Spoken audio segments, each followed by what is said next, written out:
Dear friends, നീനാസ് PSC പോയിൻറ്റ്സിൻ്റെ പുതിയ വീഡിയോയിലേക്ക് എല്ലാവർക്കും സ്വാഗതം.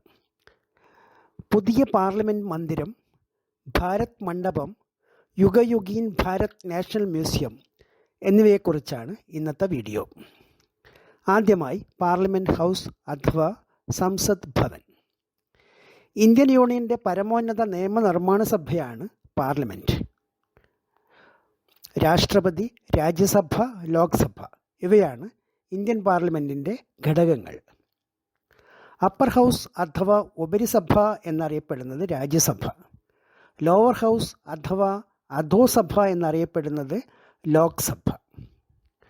ഭരണഘടന പ്രകാരം ഇപ്പോൾ രാജ്യസഭയിലെ പരമാവധി അംഗബലം 250 ലോക്സഭയിലേത് 550. ഒരു രാജ്യസഭാംഗത്തിൻ്റെ കാലാവധി 6 വർഷം, എന്നാൽ ലോക്സഭാംഗത്തിൻ്റേത് പരമാവധി 5 വർഷം. 1911 ഇന്ത്യയുടെ തലസ്ഥാനം കൽക്കത്തയിൽ നിന്ന് ഡൽഹിയിലേക്ക് മാറുന്നത്. ഭരണ തലസ്ഥാനത്തിനാവശ്യമായ കെട്ടിടങ്ങൾ ഡൽഹിയിൽ വേണമെന്ന തീരുമാനമുണ്ടാകുന്നത് അതിനുശേഷമാണ്. ആദ്യം നിർമ്മാണം ആരംഭിച്ച കെട്ടിടം വൈസ്രോയി ഹൗസാണ്. വൈസ്രോയി ഹൗസ് രൂപകൽപ്പന ചെയ്തത് ഇംഗ്ലീഷ് ആർക്കിടെക്റ്റായ സർ എഡ്വിൻ ല്യൂട്ടൻസ് ആയിരുന്നു. ഡൽഹിയിലെ റൈസിന ഹിൽസിലാണ് വൈസ്രോയി ഹൗസ് സ്ഥിതി ചെയ്യുന്നത്. 1947 ബ്രിട്ടീഷുകാർ ഇന്ത്യ വിട്ടുപോയപ്പോൾ വൈസ്രോയി ഹൗസിൻ്റെ പേര് ഗവൺമെൻറ് ഹൗസ് എന്നാക്കി മാറ്റി. 1950 ഇന്ത്യ റിപ്പബ്ലിക് ആയതു മുതൽ ഇതിൻ്റെ പേര് രാഷ്ട്രപതി ഭവൻ എന്നാക്കിയും മാറ്റി. ഓർക്കുക, ആദ്യകാലത്ത് വൈസ്രോയി താമസിച്ചിരുന്ന വൈസ്രോയി ഹൗസാണ് ഇന്ന് രാഷ്ട്രപതിയുടെ വസതിയായ രാഷ്ട്രപതി ഭവൻ. അടുത്ത നിർമ്മാണം നടക്കുന്നത് ഇമ്പീരിയൽ ലെജിസ്ലേറ്റീവ് കൗൺസിലിൻ്റെ ആണ്. ബ്രിട്ടീഷ് ഭരണകാലത്തെ നിയമനിർമ്മാണ സഭയാണ് ഇമ്പീരിയൽ ലെജിസ്ലേറ്റീവ് കൗൺസിൽ. ഇതിൻ്റെ നിർമ്മാണം ആരംഭിക്കുന്നത് 1921. നിർമ്മാണം പൂർത്തിയാക്കിയ ശേഷം ഉദ്ഘാടനം ചെയ്തത് അന്നത്തെ വൈസ്രോയി ലോർഡ് ഇർവിൻ 1927 ജനുവരി 18. ആ മന്ദിരമാണ് 1947-50 കാലത്ത് ഭരണഘടനാ അസംബ്ലിയായി പ്രവർത്തിച്ചത്. 1950 ശേഷം നമ്മൾ ഇന്ന് അറിയപ്പെടുന്ന പാർലമെൻറ്റായി മാറി. ഈ പാർലമെൻറ്റ് മന്ദിരം രൂപകൽപ്പന ചെയ്തത് എഡ്വിൻ ല്യൂട്ടൻസ്, ഹെർബർട്ട് ബേക്കർ എന്നീ വാസ്തുശില്പികളാണ്. പാർലമെൻറ്റ് മന്ദിരത്തിൻ്റെ രൂപകൽപ്പനയ്ക്ക് പ്രചോദനമായത് മധ്യപ്രദേശിലെ ചൗസത്ത് യോഗിനി മന്ദിറാണെന്ന് പറയപ്പെടുന്നു. വൃത്താകൃതിയിലാണ് മന്ദിരത്തിൻ്റെ ഡിസൈൻ. വശങ്ങളിൽ നിർമ്മിച്ചിട്ടുള്ള 144 കൽത്തൂണുകൾ ഈ പാർലമെൻറ്റ് മന്ദിരത്തിനെ കൂടുതൽ ആകർഷകമാക്കുന്നു. സ്ഥലപരിമിതി കാരണം 1956 മന്ദിരത്തിൽ 2 നിലകൾ കൂടി നിർമ്മിച്ചു. ഓർക്കുക, ഇന്ത്യയുടെ ആദ്യത്തെ പാർലമെൻറ്റ് മന്ദിരം ഉദ്ഘാടനം ചെയ്യപ്പെട്ട ദിവസം 1927 ജനുവരി 18. ഉദ്ഘാടകൻ ലോർഡ് ഇർവിൻ. മന്ദിരം രൂപകൽപ്പന ചെയ്ത വാസ്തുശില്പികൾ എഡ്വിൻ ല്യൂട്ടൻസ്, ഹെർബർട്ട് ബേക്കർ. 1951-52 ഇന്ത്യയിൽ ആദ്യത്തെ പൊതു തിരഞ്ഞെടുപ്പ് നടക്കുന്നത്. തുടർന്ന് 1952 ഏപ്രിൽ 3 രാജ്യസഭ, ഏപ്രിൽ 17 ലോക്സഭ എന്നിവ രൂപീകരിക്കപ്പെട്ടു. 1952 മെയ് 13 പാർലമെൻറ്റിൻ്റെ ആദ്യ സമ്മേളനം നടന്നു. ആകെ 17 ലോക്സഭകൾക്ക് സാക്ഷിയായിട്ടുണ്ട് ഈ പാർലമെൻറ്റ് മന്ദിരം. 2023 സെപ്റ്റംബർ 19 പുതിയ പാർലമെൻറ്റ് മന്ദിരത്തിലെ ആദ്യ സമ്മേളനം നടന്നു. അതോടെ പഴയ പാർലമെൻറ്റ് മന്ദിരം ചരിത്രത്തിൻ്റെ ഭാഗമായി. ഇനി പഴയ പാർലമെൻറ്റ് മന്ദിരം അറിയപ്പെടുന്ന പേര് സംവിധാൻ സദൻ. സംവിധാൻ എന്നാൽ കോൺസ്റ്റിറ്റ്യൂഷൻ എന്ന് അർത്ഥം. ഡൽഹിയിൽ രാഷ്ട്രപതി ഭവൻ മുതൽ ഇന്ത്യ ഗേറ്റ് വരെ ഏകദേശം 3.2 കിലോമീറ്റർ ദൂരത്തിൽ കർത്തവ്യ പഥത്തിന് ഇരുവശത്തുമായി കിടക്കുന്ന മേഖലയാണ് central Vista. Parliament house, north block, south block, national archives, രാഷ്ട്രപതി ഭവൻ, ഇന്ത്യ ഗേറ്റ് ഇവയെല്ലാം സെൻട്രൽ വിസ്തയുടെ ഭാഗമാണ്. കേന്ദ്ര ഭവന നഗര മന്ത്രാലയത്തിൻ്റെ സെൻട്രൽ വിസ്ത പുനർവികസന പദ്ധതി പ്രകാരമാണ് പുതിയ പാർലമെൻറ്റ് മന്ദിരം നിർമ്മിച്ചത്.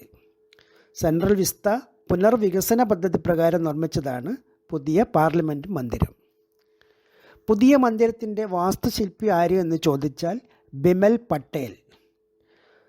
പുതിയ പാർലമെൻറ്റ് മന്ദിരത്തിൻ്റെ ശില്പി ബിമൽ പട്ടേൽ.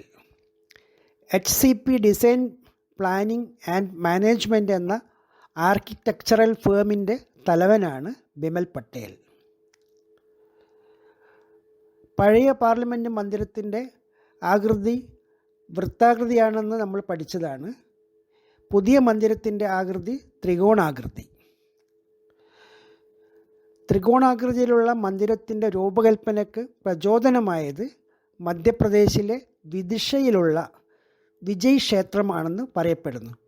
മധ്യപ്രദേശ് വിദിഷയിലെ വിജയ് ക്ഷേത്രമാണെന്ന് പറയപ്പെടുന്നു. 861.90 കോടി രൂപക്കാണ് ടാറ്റ പ്രൊജക്ട്സ് ലിമിറ്റഡ് നിർമ്മാണ ചുമതല ഏറ്റെടുത്തത്. നിർമ്മാണ ചുമതല ഏറ്റെടുത്ത കമ്പനി ഏതെന്ന് ചോദിച്ചാൽ ടാറ്റ പ്രൊജക്ട്സ് ലിമിറ്റഡ്. എന്നാൽ പാർലമെൻറ്റ് മന്ദിരത്തിൻ്റെ ആകെ എസ്റ്റിമേറ്റഡ് കോസ്റ്റ് 971 കോടി രൂപയാണ്. 2020 ഡിസംബർ 10 പ്രധാനമന്ത്രി നരേന്ദ്രമോദിയാണ് പുതിയ മന്ദിരത്തിന് തറക്കല്ലിട്ടത്. 2023 മെയ് 28 നിർമ്മാണം പൂർത്തിയായ പാർലമെൻറ്റ് മന്ദിരം ഉദ്ഘാടനം ചെയ്തതും പ്രധാനമന്ത്രി നരേന്ദ്രമോദി. പുതിയ മന്ദിരം ഉദ്ഘാടനം ചെയ്ത ദിവസം 2023 മെയ് 28. 4 നിലകളിലായി പണിത മന്ദിരത്തിൻ്റെ ആകെ ഉയരം 39.6 മീറ്ററാണ്. മന്ദിരത്തിന് മുകളിൽ ഒരു അശോക സ്തംഭം സ്ഥാപിച്ചിട്ടുണ്ട്. അശോക സ്തംഭത്തിൻ്റെ ഉയരം 6.5 മീറ്ററും ഭാരം 9500 കിലോഗ്രാമുമാണ്. മന്ദിരത്തിൻ്റെ ആകെ വിസ്തീർണം 64,500 ചതുരശ്ര മീറ്ററാണ്. പഴയ മന്ദിരത്തിന് ഇത് 47,500 ചതുരശ്ര മീറ്ററായിരുന്നു. പുതിയ മന്ദിരത്തിൻ്റെ വിസ്തീർണം 64,500 ചതുരശ്ര മീറ്റർ. പുതിയ മന്ദിരത്തിൻ്റെ എസ്റ്റിമേറ്റഡ് കോസ്റ്റ് 971 കോടിയാണ്. എന്നാൽ പഴയ മന്ദിരം 1927 ഏകദേശം 100 കൊല്ലങ്ങൾക്ക് മുമ്പ് പൂർത്തിയാകുമ്പോൾ വന്ന ചെലവ് 83 ലക്ഷം രൂപയായിരുന്നു. പഴയ പാർലമെൻറ്റ് മന്ദിരത്തിൽ 12 പ്രവേശന കവാടങ്ങളാണ് ഉണ്ടായിരുന്നത്. എന്നാൽ പുതിയ മന്ദിരത്തിൽ ഗ്യാൻദ്വാർ, ശക്തിദ്വാർ, കർമ്മദ്വാർ, വിജ്ഞാന കവാടം, ശക്തി കവാടം, കർമ്മ കവാടം എന്നിങ്ങനെ 3 പ്രധാന കവാടങ്ങളടക്കം ആകെ 6 കവാടങ്ങളാണ് ഉള്ളത്. ഗജദ്വാർ, അശ്വദ്വാർ, ഗരുഡദ്വാർ, മകരദ്വാർ, ശാർദുലദ്വാർ, ഹംസദ്വാർ എന്നിവയാണ് 6 കവാടങ്ങൾ. വടക്ക് ഭാഗത്ത് ആനയുടെ പ്രതിമയുള്ള ഗജദ്വാർ, പടിഞ്ഞാറ് ഭാഗത്ത് കുതിരയുടെ അശ്വദ്വാർ, കിഴക്കു ഭാഗത്ത് ഗരുഡൻ്റെ പേരിലുള്ള ഗരുഡദ്വാർ. പുരാണത്തിലെ ജലജീവിയാണ് മകരം. പടിഞ്ഞാറ് ഭാഗത്ത് മകർദ്വാർ. സിംഹത്തിൻ്റെ ദേഹവും മറ്റു മൃഗങ്ങളുടെ തലയുമുള്ള പുരാണത്തിലെ തന്നെ മറ്റൊരു ജീവിയാണ് ശാർദുലം. തെക്ക് കിഴക്ക് ഭാഗത്ത് ശാർദുൽ ദ്വാർ. വടക്ക് കിഴക്കു ഭാഗത്ത് ഹംസത്തിൻ്റെ പ്രതീകമായി ഹംസദ്വാർ. പാർലമെൻറ്റിലെ 6 കവാടങ്ങൾ ഗജദ്വാർ, അശ്വദ്വാർ, ഗരുഡദ്വാർ, മകരദ്വാർ, ശാർദുലദ്വാർ, ഹംസദ്വാർ. ഓർക്കുക, പാർലമെൻറ്റിലേക്കുള്ള 3 പ്രധാന പ്രവേശന കവാടങ്ങൾ ഗ്യാൻദ്വാർ, ശക്തിദ്വാർ, കർമ്മദ്വാർ. ഗ്യാൻദ്വാർ, ശക്തിദ്വാർ, കർമ്മദ്വാർ ഇവ 3ഉം പ്രത്യേക അതിഥികളെ സ്വാഗതം ചെയ്യുന്നതിനുള്ള ആചാരപരമായ പ്രവേശന കവാടങ്ങളാണ്.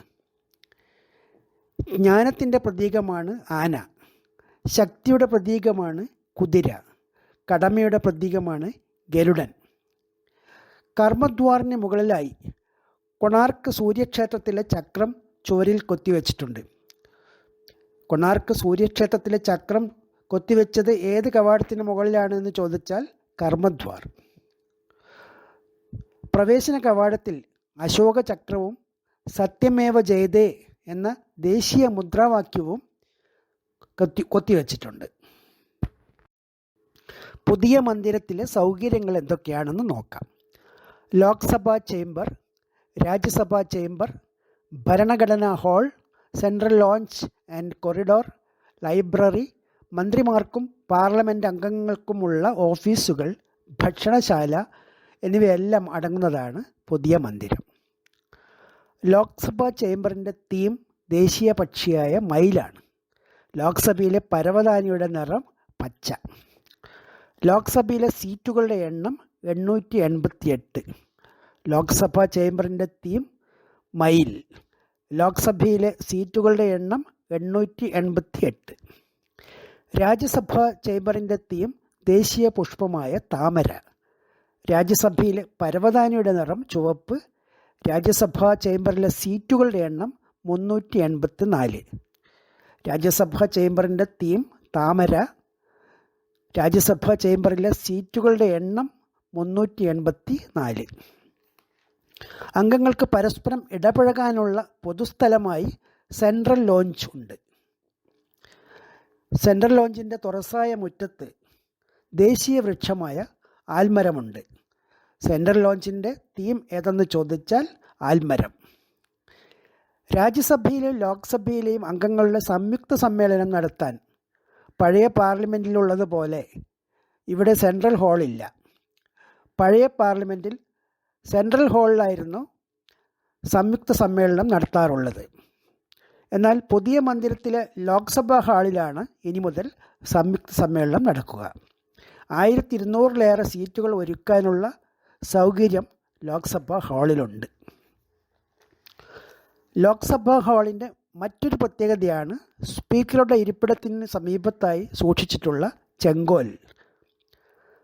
അധികാര കൈമാറ്റത്തിൻ്റെ അടയാളമായാണ് കേന്ദ്ര സർക്കാർ ചെങ്കോലിനെ വിശേഷിപ്പിക്കുന്നത്. ചോള രാജവംശത്തിൻ്റെ കാലത്തെ ആചാരമായിരുന്നു ചെങ്കോൽ.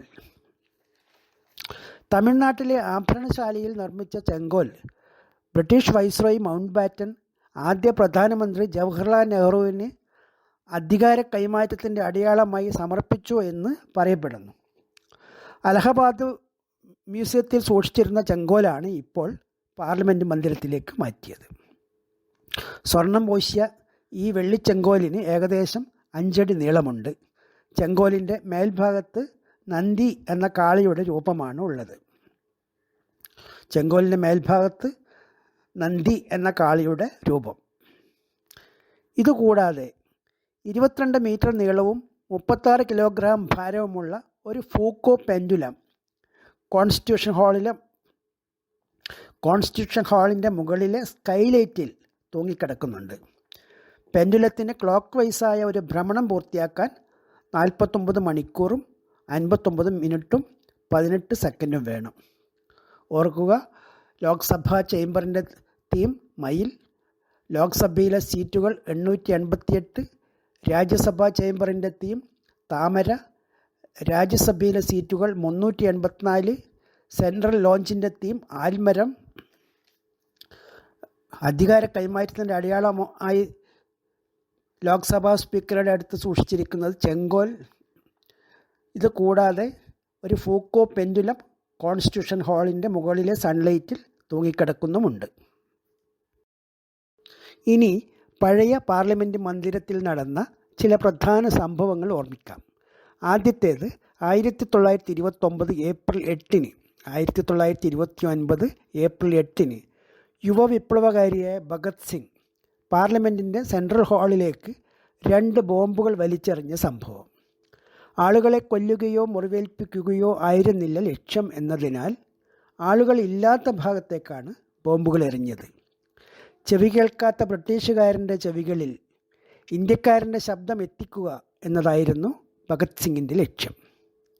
അടുത്ത പ്രധാന സംഭവം ഇന്ത്യയുടെ ആദ്യത്തെ പ്രധാനമന്ത്രിയായ ജവഹർലാൽ നെഹ്റുവിൻ്റെ ട്രിസ്റ്റ് വിത്ത് ഡെസ്റ്റിനി എന്ന പ്രസിദ്ധമായ പ്രസംഗം. 1947 ഓഗസ്റ്റ് 14 അവസാന നിമിഷങ്ങളിൽ പാർലമെൻറ്റിൻ്റെ അകത്തളങ്ങളിൽ നെഹ്റുവിൻ്റെ വാക്കുകൾ ഇങ്ങനെ കേട്ടു: പാതിരാമണി മുഴങ്ങുന്ന നേരത്ത്, ലോകം ഉറങ്ങിക്കൊണ്ടിരിക്കുമ്പോൾ ഇന്ത്യ ഉണരും, ജീവിതത്തിലേക്കും സ്വാതന്ത്ര്യത്തിലേക്കും. അതുപോലെ തന്നെ ഇന്ത്യയുടെ ഭരണഘടന, സ്വതന്ത്ര ഇന്ത്യക്ക് വേണ്ടിയുള്ള ഭരണഘടന തയ്യാറാക്കുക എന്ന ചരിത്രപരമായ ദൗത്യം പൂർത്തിയാക്കിയതും ഇതേ പാർലമെൻറ്റ് മന്ദിരത്തിൽ വെച്ചായിരുന്നു. അടുത്തതൊരു നിർഭാഗ്യകരമായ സംഭവമാണ്.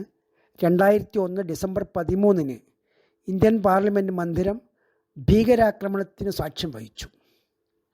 5 പാകിസ്ഥാൻ തീവ്രവാദികൾ നടത്തിയ ആക്രമണത്തിൽ 6 ദില്ലി പോലീസ് ഉദ്യോഗസ്ഥന്മാരും 2 പാർലമെൻറ്റ് സുരക്ഷാ സേനാംഗങ്ങളും ഒരു തോട്ടക്കാരനും കൊല്ലപ്പെട്ടു. 5 അക്രമികളെയും സുരക്ഷാ സേന വധിച്ചു. ഈ സംഭവത്തിൻ്റെ 22ാം വാർഷിക ദിനമായിരുന്നു 2023 ഡിസംബർ 13. നിർഭാഗ്യവശാൽ പുതിയ പാർലമെൻറ്റ് മന്ദിരത്തിൽ അന്ന് 2 അക്രമികൾ കടന്നുകയറി ഗാലറിയിൽ നിന്ന് ലോക്സഭാ ചേംബറിലെത്തി പുകബോംബുകളുമായി ഭീതി പരത്തിയ സംഭവവും ഉണ്ടായി. അടുത്തത് ഭാരത് മണ്ഡപം. ഇന്ത്യയിലെ ഏറ്റവും വലിയ ഇൻ്റർനാഷണൽ എക്സിബിഷൻ കം കൺവെൻഷൻ സെൻ്ററാണ് ഭാരത് മണ്ഡപം. ഏകദേശം 123 ഏക്കർ പ്രദേശത്ത് വ്യാപിച്ചു കിടക്കുന്ന ഇന്ത്യയിലെ ഏറ്റവും വലിയ പ്രദർശന കേന്ദ്രമാണ് ഭാരത് മണ്ഡപം. ന്യൂഡൽഹിയിലെ പ്രഗതി മൈതാനത്താണ് ഭാരത് മണ്ഡപം സ്ഥിതി ചെയ്യുന്നത്. ഭാരത് മണ്ഡപത്തിൻ്റെ ഉദ്ഘാടനം നിർവഹിച്ചത് പ്രധാനമന്ത്രി നരേന്ദ്രമോദി 2023 ജൂലൈ 26. കേന്ദ്ര വാണിജ്യ വ്യവസായ മന്ത്രാലയത്തിന് കീഴിലുള്ള ഇന്ത്യ ട്രേഡ് പ്രൊമോഷൻ ഓർഗനൈസേഷൻ്റെ കീഴിലാണ് ഭാരത് മണ്ഡപം. ഇന്ത്യയിൽ നടന്ന ആദ്യത്തെ G20 ഉച്ചകോടി 2023 സെപ്റ്റംബർ 9-10 തീയതികളിൽ ന്യൂഡൽഹിയിലായിരുന്നു. ന്യൂഡൽഹിയിൽ നടന്ന G20 ഉച്ചകോടിയുടെ വേദിയായിരുന്നു ഭാരത് മണ്ഡപം. ഓർക്കുക, ഇന്ത്യയിൽ നടന്ന ആദ്യത്തെ G20 ഉച്ചകോടിയുടെ വേദി ഭാരത് മണ്ഡപം.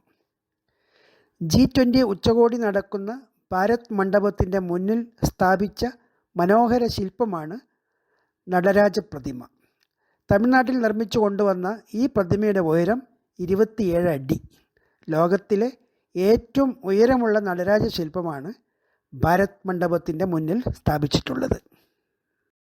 യുഗേ യുഗീൻ ഭാരത് നാഷണൽ മ്യൂസിയം. ഡൽഹിയിൽ നിർമ്മാണത്തിലിരിക്കുന്ന ഒരു മ്യൂസിയമാണ് യുഗേ യുഗീൻ ഭാരത് നാഷണൽ മ്യൂസിയം. 1,17,000 ചതുരശ്ര മീറ്ററും 950 മുറികളുമുള്ള യുഗേ യുഗീൻ ഭാരത് ലോകത്തിലെ ഏറ്റവും വലിയ മ്യൂസിയം എന്ന നിലയിലാണ് നിർമ്മിച്ചുകൊണ്ടിരിക്കുന്നത്. ഇന്ത്യയുടെ 5000 വർഷത്തെ ചരിത്രവും സംസ്കാരവും ചിത്രീകരിക്കുന്ന 8 സെഗ്മെൻറ്റുകൾ മ്യൂസിയത്തിലുണ്ടാകും.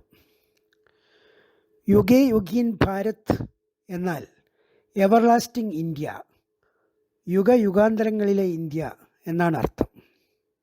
ഇന്ന് ലോകത്തിലെ ഏറ്റവും വലുതും നല്ലതുമായ മ്യൂസിയം പാരീസിലെ ലൂവ്ർ മ്യൂസിയമാണ്. പാരീസിലെ ലൂവ്ർ മ്യൂസിയമാണ് ഇന്ന് ലോകത്തിലെ ഏറ്റവും വലിയ മ്യൂസിയം. ഇന്ത്യയിലെ ഏറ്റവും പഴക്കമുള്ളതും ഇപ്പോൾ ഏറ്റവും വലുതുമായ മ്യൂസിയം 1814 സ്ഥാപിക്കപ്പെട്ട കൊൽക്കത്തയിലെ ദ ഇന്ത്യൻ മ്യൂസിയമാണ്. ഡിയർ ഫ്രണ്ട്സ്, ഡൽഹിയിലെ പുതിയ പാർലമെൻറ്റ് മന്ദിരം, ഭാരത് മണ്ഡപം, യുഗേ യുഗീൻ ഭാരത് നാഷണൽ മ്യൂസിയം എന്നിവയിൽ മത്സര പരീക്ഷകൾക്ക് ആവശ്യമായ ചില അറിവുകളാണ് ഇവിടെ നൽകിയത്. പാഠങ്ങൾ പ്രയോജനപ്പെടുത്തുക. എല്ലാവർക്കും നന്ദി.